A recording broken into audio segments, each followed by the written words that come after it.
Olá meninas, tudo bem? Vamos para o nosso primeiro vídeo do desafio de 10 livros em 10 meses. Vou começar aqui com o primeiro que a gente escolheu. A gente não, porque foi uma democracia não, fui eu que escolhi. Ó, O Hobbit, do J.R.R. Tolkien. Lembrando que esse livro tem audiobook, tá? Aqui no YouTube, vocês conseguem acompanhar a leitura por audiobook. Se vocês quiserem, deixa aqui embaixo nos comentários se vocês querem como eu explico. Eu tô vendo aqui o reflexo do... Vou tirar o óculos, para não ficar as bolinhas. Se vocês querem que eu explico como é que eu fiz a leitura do livro, como eu separei, como eu me organizei. Então, caso vocês tenham interesse, aí comenta aqui que eu gravo um vídeo especificamente para isso. Para esse vídeo não ficar muito longo também, né? Porque tem uns pormenores aí, tá bom? Então, vamos lembrar. A intenção aqui dessa leitura, lembra, é formar o imaginário de vocês e vocês também fazerem já uma curadoria de livros para que seus filhos possam ler e para que vocês consigam também acompanhar essa leitura com as crianças. O Hobbit é um livro que a gente indica, né, para uma criança que tem uma prática de leitura entre 9 e 12 anos, tá bom? Esse é um bom livro para se colocar. É um livro de mais de 300 páginas, né? Então, vamos pensar assim, seu filho aí em casa, ele não tem o hábito de ler, então não dá para você chegar já com isso daqui para ele.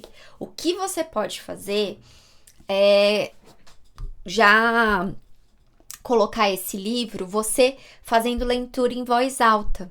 Então, isso também é uma ideia.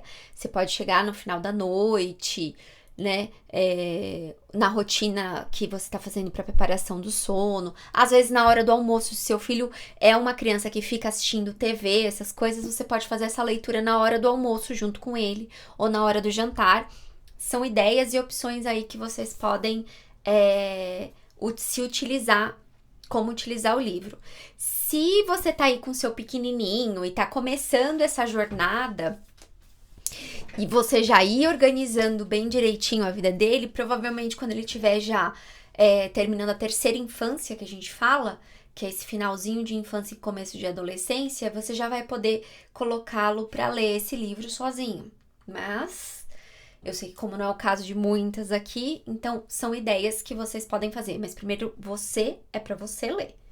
Depois você vai colocar para as crianças. Uma até para você grifar as palavras que você não conhece, entonação de leitura, essas coisas todas, tá bom? Então tá. Primeira coisa, o Hobbit, ele fala sobre um personagem principal. Na verdade, tem vários, mas ele fala sobre o Hobbit. E quem é o Hobbit? É o nosso querido Bilbo, o bolseiro, né? Então, o desenrolar dessa história começa com esse personagem principal. Para vocês entenderem, o Tolkien escreveu também O Senhor dos Anéis, que é uma trilogia, e na verdade não é uma trilogia.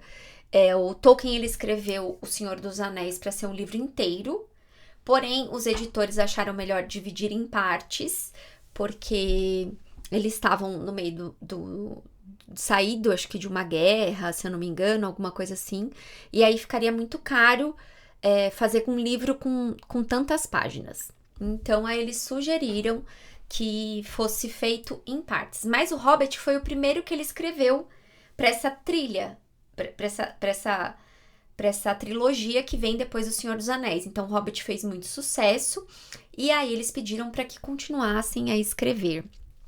E aí foi assim que o Tolkien continuou. Curiosidade só, né? Como eu falei, eu não sou especialista de tradução e nem nada disso. Aqui eu quero falar para vocês a leitura que eu fiz e os pontos que eu observei, que são coisas que para vocês entenderem como isso forma o nosso imaginário. Por isso que a gente tem que selecionar o que a gente lê, né? mas principalmente que os nossos filhos leem nessa infância, na idade da infância, começo da adolescência, porque é onde o imaginário deles estão formando. Para vocês entenderem, quando o nosso filho nasce, ele não vai direto comer arroz e feijão. Primeiro ele toma o leite, depois ele vai para as papinhas e depois a gente vai poder passar para esse arroz e feijão com mais consistente, entendeu? Então, se a gente não começa, né, na criança, quando ela tá formando o imaginário dela, formando com aquilo que ela consegue lidar e absorver e digerir, se você já dá uma obra muito densa, e densa não digo só de dificuldade, às vezes que tem essas questões de regras que não são tão definidas, que tem muita exceção, que tem algumas confusões aí com relação ao bem e o mal, né, que às vezes não é tão delimitado que a moral da história a gente tem que pegar assim, a gente tem que extrair do negócio. Se a gente já começa com uma coisa muito assim, ou com uma leitura muito baixa de valores, de virtudes, é assim que a gente forma o imaginário dos nossos filhos. E é isso que vai ficar lá. A criança é muito sensível, por isso que a gente tem que ajudá-la. Por isso que esse livro, inclusive, não é um livro para criancinha, né? Porque ele tem guerra, ele tem um monte de coisa aí que é um pouquinho mais... que essa criança ela precisa de um pouquinho mais de maturidade para macerar essas informações, entendeu? Então vamos lá, né? O que a gente começa logo, né, no início do livro é que os hobbits, né, eles são meio preguiçosos, né? E são muito tranquilos e pacíficos e servis, E não se arriscam. Eu diria que os hobbits são uns fleumáticos, né, gente? Porque eles fazem de jejum o tempo inteiro. Então, vocês viram que o tempo inteiro eles pensando em comida, né? Principalmente o Bilbo Bolseiro, porque a gente tem o hobbit ele é o único hobbit dessa história, né? O restante são os anões. E aí a gente tem o Gandalf, que é o mago. E aí a gente vai tendo outros personagens, né? Mas o principal é o Bilbo Bolseiro. Tanto aí no Senhor dos Anéis a gente já vai ter outros personagens que são hobbits, né? Que não é só um. E o Bilbo sai de cena. Então, a gente já tem essa característica aí dos hobbits, de querer conforto, de comer bastante, de se entregar um pouco mais à concupiscência, né? Porém, o nosso personagem principal, que é o Bolseiro, ele tem uma linhagem que vem da mãe, que são dos Tuques, que são hobbits mais aventureiros, né? Que são... que arriscam mais e que fazem coisas que não são tão nobres assim, tanto que o Bilbo Bolseiro, né, ele é apresentado como um gatuno, e aí a gente vê que no decorrer do livro isso vai aparecendo, mas no começo, gatuno aonde, gente? Esse ser humano aí, ele tá quase morrendo, não vai aguentar muito tempo não. Deixa eu diminuir um pouquinho aqui. Aí, melhorou essa luz. Opa! Aí, ó. Aumentar aqui. Isso. Então, ele vem de uma linhagem de hobbits que são aventureiros, né? Que tem esse quê de não só ficar no conforto. E é até por isso que o Gandalf vai procurar o Bilbo, certo? Se a gente pensar, o Gandalf, nesse momento, na hora que ele chama o Bilbo pra essa aventura, que ele ainda não entende direito o que é como se fosse eu tô vendo aqui o tempo, né? É a nossa vocação batendo na nossa porta, né? E chamando a gente, porque a vocação vem de vocare, que é um chamado. Então, a gente pode colocar essa alusão. O que nós estamos sendo convocados? E a vocação, a gente sempre começa pensando nos deveres de Estado, gente. Quais são os deveres de Estado? É você como mãe, né? A gente como mãe, como filha, como profissional. É essa coisa. A gente é chamada a fazer aquilo cujos talentos foram dados.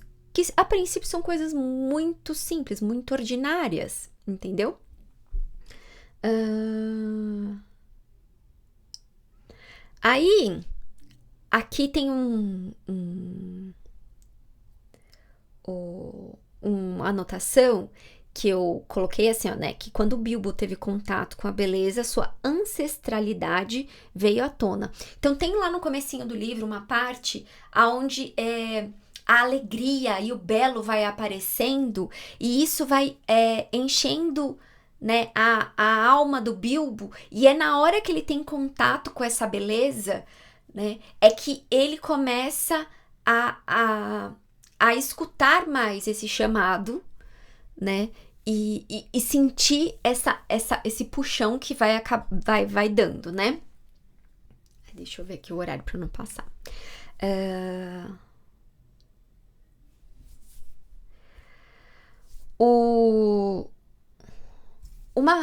Então, quando a gente vê algo que é belo, e é isso que o Bilbo acaba vendo, né? A alegria, a felicidade, isso a gente consegue ver o bem. Então, na beleza, né, Deus é o quê? É o bom, o belo e o verdadeiro. Então, a partir do momento que a gente vê algo belo, a gente vê que tem bondade naquilo, aquilo é bom, né? Por que que é bom? Porque o mal, ele não constrói nada. Então, quando a gente vê uma natureza, né, aquilo é bom. Por que que é bom, né? Uma montanha, né, uma paisagem. Porque aquilo é algo que é construído. Então não dá para ser mal. Por quê? Porque o mal não constrói nada. O mal ele só destrói e rouba as coisas. E isso, o livro ele vai trazendo pra gente essa noção do que é a construção de como você vai chegando na verdade. Lembra, o Gandalf, ele é aquele chamadinho, e aí pra gente conseguir atender esse chamado, a gente tem que vislumbrar a verdade, entendeu? E o que é a vocação, né, de todos nós? É servir aos outros. Isso, aí a forma como a gente vai servir é que é específico de cada um, com seus talentos, com tudo mais. Mas a vocação de todos é servir. Então, quando somos convocados, né, a gente tem uma convocação aí, a nossa vocação nos chama a fazer, é servir aqueles que estão ao nosso redor, tá? E esse serviço, né, na hora que a gente vai lendo o livro, a gente vai vendo que esse servir aos outros é o serviço do ordinário, do dia a dia, do mais pequeno, né? Do que a gente pode fazer. É claro que o Bilbo, ele acaba também trazendo ele parte para uma grande aventura, né? E aí a gente vai vendo como o servir dele vai tendo um grau de importância muito maior, né? Outra coisa que a gente pode ver também dentro do livro é saber resolver os problemas da melhor maneira possível. Minha unha caiu, gente. Vou consertar na quinta-feira, hoje é segunda. Então, uma outra coisa que a gente consegue absorver do livro, né? Saber resolver problemas da melhor maneira possível. Não enrolar, ser o mais ágil. Cada vez que a gente fica protelando e deixando para depois, a gente sai fora do nosso caminho, entendeu? Outra coisa que a gente observa também no livro, né, que quando o Bilbo ele é chamado e ele atende, aí lembra que o Gandalf vai mandando os anões,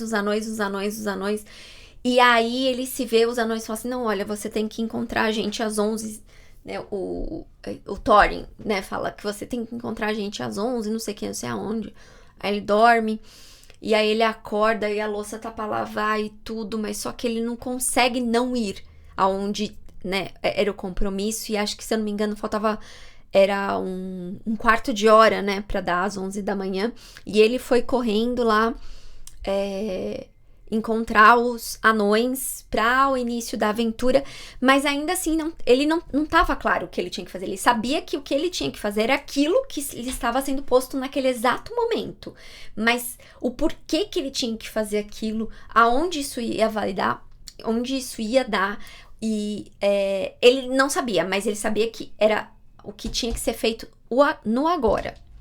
E é esse o nosso... assim que a gente consegue viver na realidade e viver a vida de uma forma mais plena, quando a gente faz os nossos deveres, que nós somos chamados agora. Então, vamos lá. Se agora você está assistindo esse vídeo, né, ao invés de ter lavado a louça, né, e você tem que fazer o almoço, tem que fazer o jantar, então você está negando a sua realidade, se distraindo com esse vídeo, com a desculpa de que você tá aumentando, né, o seu arcabouço cultural, ao invés de fazer aquilo que você deve. Então, o que eu recomendo pra você? Pausa o vídeo, coloca o fone e vai lavar sua louça enquanto você me escuta. Certo? Eu espero um pouquinho. Vamos lá. Fazer o dever não é automático e nem gostoso. Então, isso a gente também vê no livro, entendeu? Porque às vezes a gente tem essa impressão, mas Amanda, então, eu não gosto de lavar louça, eu não gosto de fazer o jantar, eu não gosto de fazer comida. Tá bom, ok. Hoje, a sua situação, você consegue ter uma pessoa que faça isso pra você? Você consegue pagar alguém que faça isso? Você consegue pedir marmita todo dia? Você consegue? Não, então não é a sua realidade, lide com a sua realidade, entendeu? Como é que você vai fazer isso? Fazendo. Não tem outro jeito. Você vai... depois de um tempo, você aprende a gostar, né? Aprende a amar isso. Mas não necessariamente a gente ama logo de princípio. E essa utopia, né? De que a gente só vai fazer bem feito se a gente gosta, né? Então, não, se não for pra fazer bem feito, já que eu não gosto, então eu nem faço. Isso é papo de preguiçoso. Faz, que você vai ver que você vai fazendo e você vai acabando pegando jeito, gostando, e se acostumando.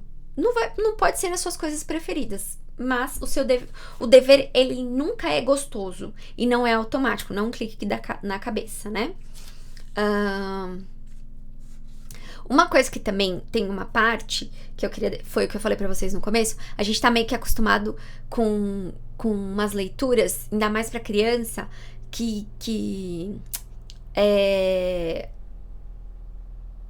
camuflam a realidade, entendeu? Então, tem coisas que parecem ser mais agressivas.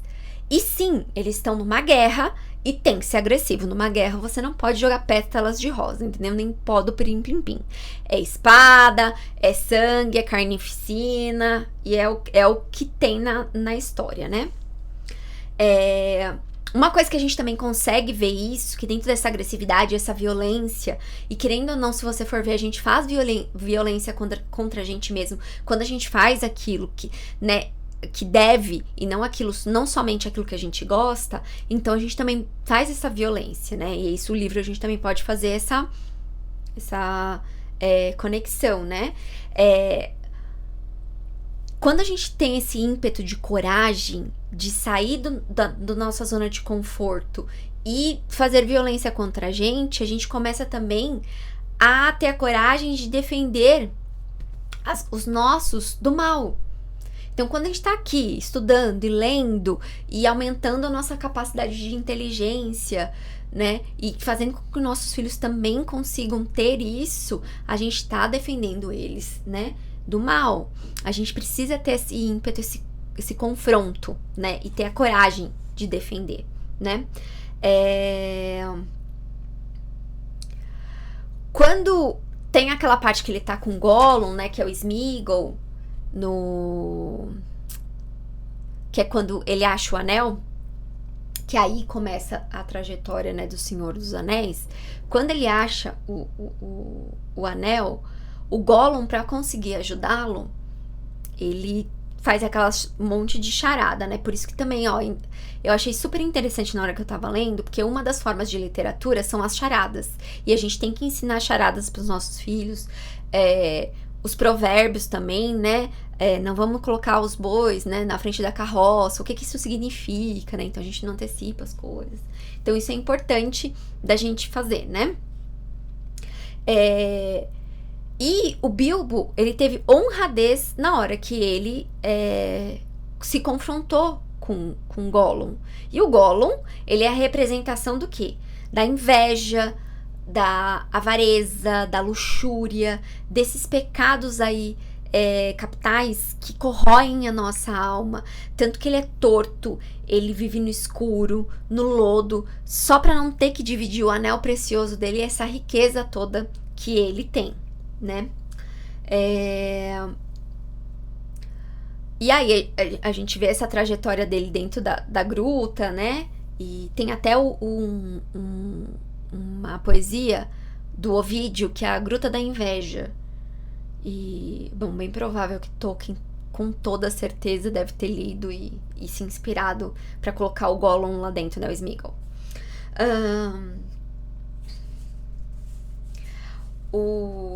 Tem uma parte que eu anotei aqui, que eu coloquei assim, o caminho para o céu, né? Porque aqui tem uma questão, né?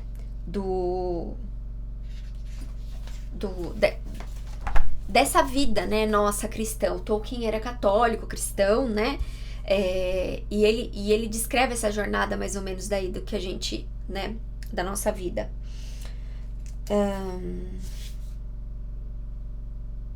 Deixa eu ver.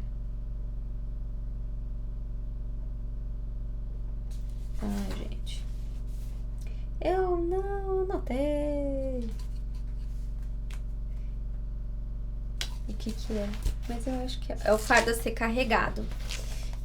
Ora, já falamos sobre tudo isso antes, quando pousamos na carroça, disse ele. Não adianta discutir.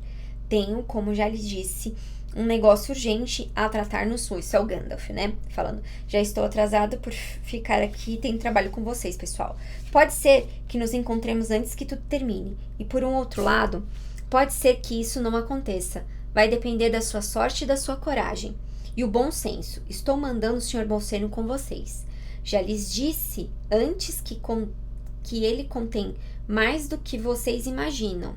E vocês vão descobrir isso em breve. Portanto, anime-se, Bilbo. E não fique com a cara de tristeza. Anime-se, Thorin e companhia.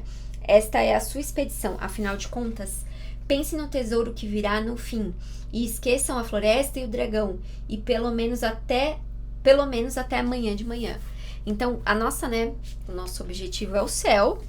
Então, essa caminhada é mais ou menos isso. Pensa no prêmio final, né? Pensa no que se vai se conquistar. E o caminho vai estar cheio de dragão, cheio de rocha, cheio de um monte de coisa pra você conseguir chegar, né? E é isso que ele acaba meio que retratando durante o livro. Outra coisa também que eu achei super interessante é que no livro a gente lê várias vezes, tem vários episódios onde o Bilbo faz atos de coragem, mas tem um em específico que eu acho que é quando ele tá quando o rei dos elfos prende a todos e ele tá escondido com um anel, né? E pra ele conseguir fazer tudo isso, pra insegurança, porque ele tava morrendo de medo, ele teve que fazer um ato de coragem, de força pra acabar com essa insegurança. Então, muitas vezes, vocês querem conteúdos pra ajudar o seu filho a ter coragem, o Hobbit é um livro excelente pra gente mostrar o quanto a gente não tem... Que a gente não tem noção do nosso tamanho quando, né, com o auxílio de Deus. Porque o Hobbit, ele é uma das menores criaturas desse mundo aí, né? E ele teve uma missão gigantesca, né? Então, quando a gente se coloca disponível a Deus para que ele nos use, ele usa as menores das criaturas para fazer coisas muito boas, né? E grandiosas, coisas que a gente nem imaginaria. pelas nossas forças, realmente a gente não faria. E se você for ver, é isso mais ou menos o que o Bilbo, pela força dele, ele não faria, né? Tem alguns momentos, né? Quando a insegurança bate e a gente tem medo, é porque a gente tá rejeitando a realidade. Então, a partir do momento que ele não quer fazer aquilo que ele é chamado, lembra na vocação, é uma recusa de aceitar a realidade que ele tá vivendo. Então, se ele ficasse lá escondido, enquanto os amigos dele estavam todos presos no calabouço e não fizesse esse ato de coragem, acho que é quando eles estão na selva, né? E aí acaba sendo preso lá pelos elfos. Se ele não faz esse ato, ele não vai conseguir, ele vai ter aquela sensação de fracasso porque ele não cumpriu o dever, e ele não cumpriu o dever porque ele quis se preservar ao invés de dar a vida pelo outro, entendeu? E esse ato de coragem, ele contagia todos os que estão ao redor, e é isso que a gente vai perceber na hora que eles estão dentro daquela floresta, sabe? Esse ato de coragem, ele faz com que os outros também tenham coragem, né? É como se basta um justo, né, pra salvar uma aldeia. Seria mais ou menos isso, né? Porque todos veem a generosidade, a bondade, ela é muito, ela contagia, né? Precisa só de um pouco pra dar, contagiar todos que estão ao redor. E quando há esse ato de sair de si e ter coragem, é uma oportunidade de você experimentar a bondade, ser uma boa pessoa. Também existe o elemento da sorte que o Bilbo conta, né, na hora que ele tá no meio daquela confusão toda. Mas ele vai. A gente também tem uma parte onde no trecho do rio, onde que eles estão, acho que naqueles... como é mesmo? Que ele tá em cima do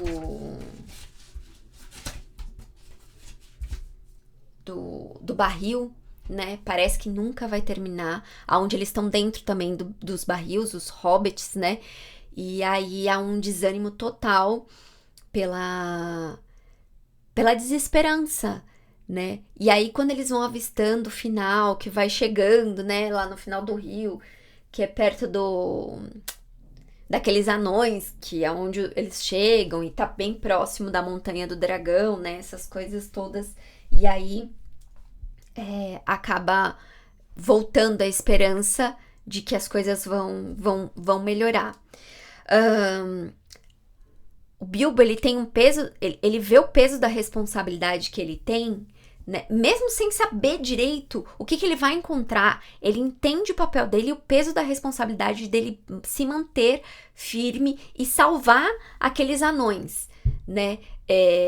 Que eles sobrevivam, que eles atinjam o objetivo.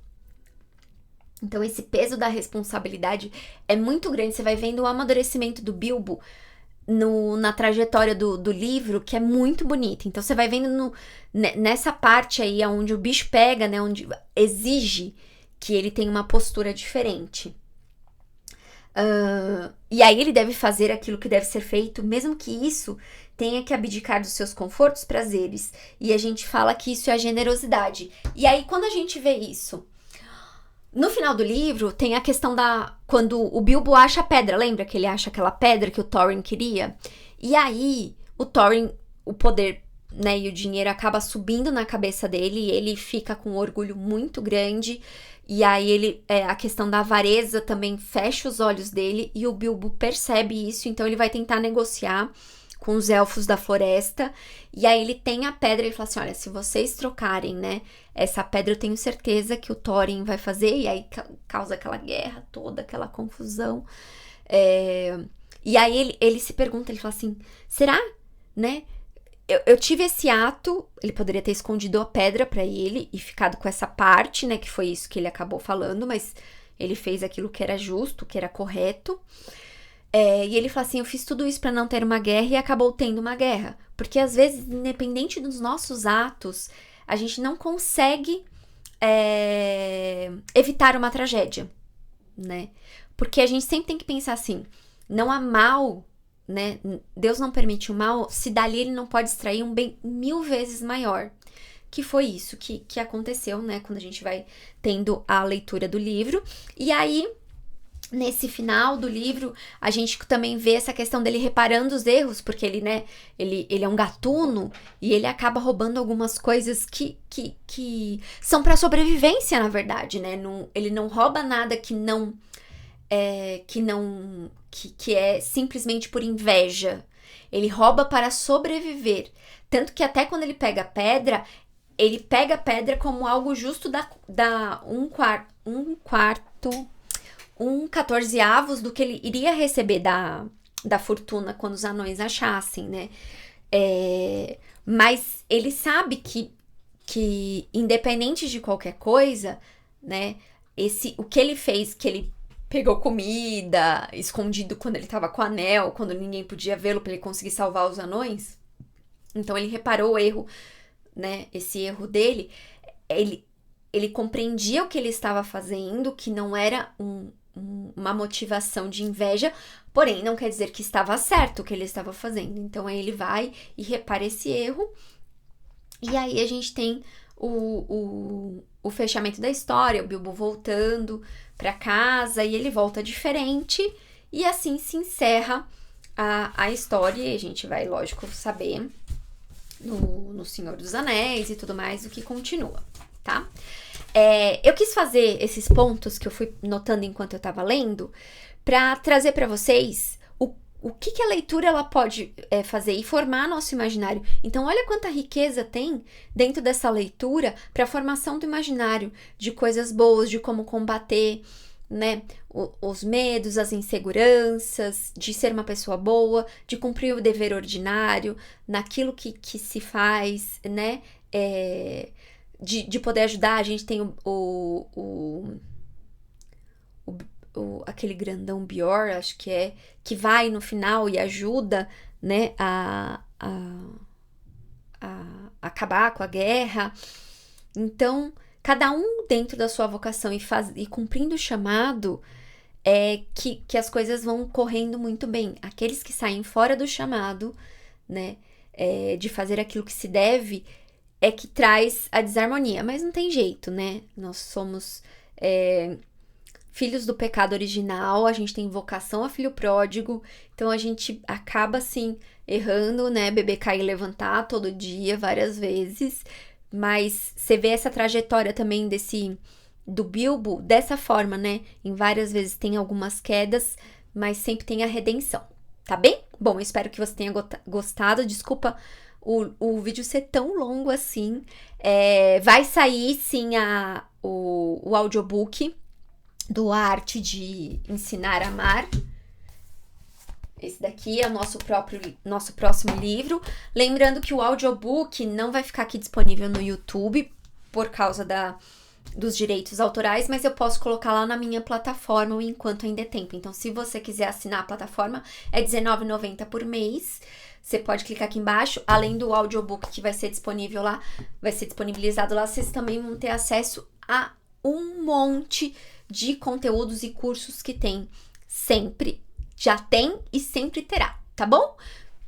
Um beijo, muito obrigada. Se você gostou, curte, compartilha, veja mais vezes. Pode colocar na velocidade 2, porque a minha voz ela é bem pausadinha, ela não é tão acelerada, então você vai conseguir ver, aí você consegue ver em 15 minutos o vídeo, tá bem? Beijo, tchau, tchau.